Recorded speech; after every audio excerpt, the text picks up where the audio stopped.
বন্ধুরা good morning সবাইকে। সবাই কি করছো? আর এখন বাজে সকাল প্রায় 10টা বাজে। আর সকাল সকাল দেখো আমাদের এদিকে আজকে বৃষ্টি হচ্ছে, অল্প অল্প হালকা বৃষ্টি পড়ছে, ওই জন্যে চারিদিক পুরো মেঘলা মেঘলা হয়ে আছে, ভিজা চারিদিকে। আর আমি এখন রান্না বসিয়েছি, সকাল সকাল রান্নাটা করে নেব। তো কি রান্না করছি তোমাদেরকে দেখাবো, চলো। বাইরে হচ্ছে বৃষ্টি আর এইদিকে আমার ভাত হয়ে যাচ্ছে, দেখো ভাত বসিয়ে দিয়েছি। আর আজকে রান্না হবে দেখো তিনটে হচ্ছে পোনা মাছ। তো আজকে তিনটেই রান্না করব, বেশি আনা হয়নি, একবেলা খাই। এখানে হচ্ছে গিয়ে আলু আর কারকল ভাজা করব, ওর জন্যে ভালো করে ভিজিয়ে রেখেছি, ভালো করে ধুয়ে ভাজাটা করব।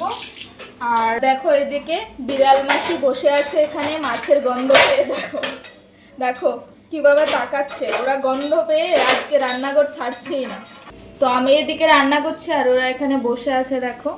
এত গরম পড়েছিল কয়েকটা দিন ধরে, একটু বৃষ্টি হলে কিন্তু একটু ঠান্ডা ঠান্ডা লাগে। তো আজকে একটু ঠান্ডাই লাগছে আর ভালোও লাগছে একটু ঠান্ডা। তো চলো রান্নাটা ঝটপট সেরে নিই, তারপর তোমাদের সাথে কথা হচ্ছে। এই কি করছিস? এই যে আমার ভাত হয়ে গেল, এখন আমি মাছ ভাজা করব। এখানে তেল গরম হয়ে গেছে। ভাতের ফ্যান করছিস? একসাথে দিয়ে দেবো নাকি তিনটে মাছ? সব একসাথেই। তিনজনের তিনটে মাছ। এর মধ্যে থেকে আবার বিড়ালও ভাত পাবে, বিড়ালও খাবে বাবা।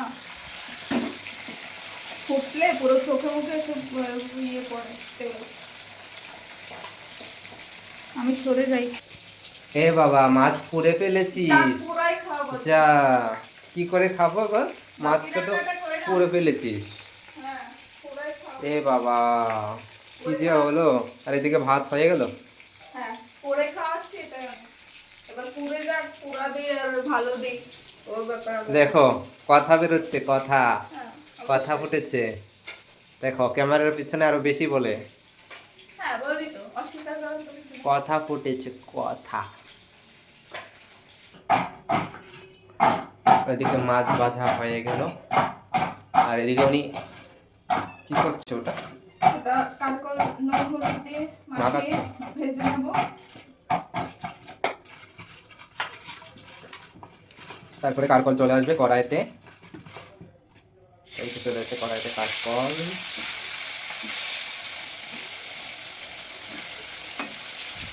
সাথে আলু আছে দেখতে পাচ্ছি। হ্যাঁ, কারকল আমাদের জন্য, মেয়ের জন্য আলু ভাজা। ও বেশি কারকল পছন্দ করে না, ভাজা করবোই যা, তোর জন্য করে নিচ্ছি। আমিও খাবো, আমরাও খাবো, সবাই খাবো। মেয়ে যখন বাড়িতে না থাকে তখন মেয়ের প্রতি কত ইয়ে থাকে, আর যখন মেয়ে মার সামনে থাকে তখন শুধু ঝগড়া দেখতে পারবো, ওদের ঝগড়া। খেতে বসলেও ঝগড়া, সব সময় ঝগড়া। মেয়ে মানে ঝগড়া হবেই, যেখানে মহিলা বেশি সেখানে ঝগড়াও বেশি, মানতে হবে সেটা। আর এদিকে মেয়ে মেয়ে শুরু করে দিল।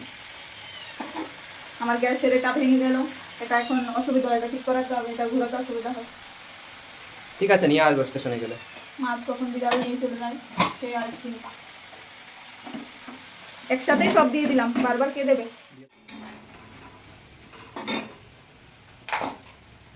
এখানে আলু ভাজা হয়ে গেল, ওনার কারকল ভাজাও হয়ে গেল। এখানে জলে কি সেদ্ধ হবে? ডাল, ডাল বসাবো। ডাল হবে, ডাল। ভাজা হয়েছে, একটু ডাল না হলে আবার। আর এখানে ওখানে ওই যে মাছ, পেঁয়াজগুলো পুড়ে যায়নি, ওই ভাজা করেছিলাম, ওই জন্য তেলটা কালো হয়ে গেছে, ওই জন্য এরকম পুড়েনি। তারপর আলু ভাজাগুলো একটু বেশি ভাজা হয়ে গেছে।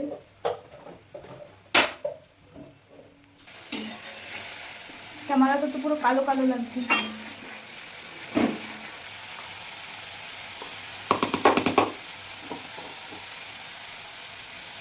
টান টানলি কেন? কান টানলে মাথা আসবে, তাই মাথার কি প্রয়োজন? মাথাটা এসে এখানে নাড়া দেবে, তাই মানে পুড়ে যাচ্ছে না।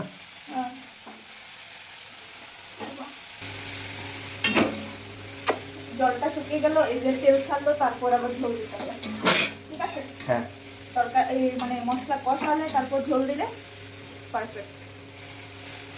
পেঁয়াজ দিয়ে মাছের ঝোল, অল্প একটুখানি। তো মাছের ঝোল। আর এদিকে ডাল চলে আসবে, জলের মধ্যে ডাল সেদ্ধ হয়ে যাবে। রান্না বান্না হয়ে গেছে, এই যে আবার একটু ডাল করে নিলাম। কারণ ভাজার তরকারি দিয়ে হবে না, ভাজার সাথে একটু ডাল করে নিলে হয়ে যাবে। তো একটু মুসুরের ডাল পেঁয়াজ দিয়ে ফোড়ন দিয়েছিলাম, তো এদিকে ডাল করলাম। আর এদিকে দেখো মাছ দিয়ে পেঁয়াজ দিয়ে হালকা একটু ধনেপাতা দিয়েছি, কত সুন্দর লাগছে। আশা করি খেতে ভালোই হবে। ভাজা করেছি তোমরা তো দেখেছো। তো আমার রান্না বান্না মোটামুটি কমপ্লিট। আর দেখো দিনের বেলাও লাইট জ্বালিয়ে রাখতে হয়, কারণ পুরো অন্ধকার, যেহেতু মেঘলা মেঘলা, তো লাইট জ্বালাতে হচ্ছে। তো আমার রান্নাবান্নি মোটামুটি কমপ্লিট হয়ে গেছে। তো এখন আমি ভাবছি যে একবার চানটা করে নিই, চান করে একবারে খেয়ে নেব। আজকে আর সেরকম কাজ বাজ নেই। তো মেয়ে স্কুলে গেছে, ওর বাবা গেছে আনতে, না হলে আমার এখন এই রান্নাবান্না সেরে দৌড়াতে হতো আর আমার ভিডিও করাও হতো না। তো যাই হোক, তোমরা সবাই ভালো থেকো, আর আমার ভিডিওটা কেমন লাগলো তোমরা জানিও। আবার পরে দেখা হবে সবার সাথে। তোমরা সবাই ভালো থেকো, আর তোমরা কি রান্না করলে জানিও। টাটা।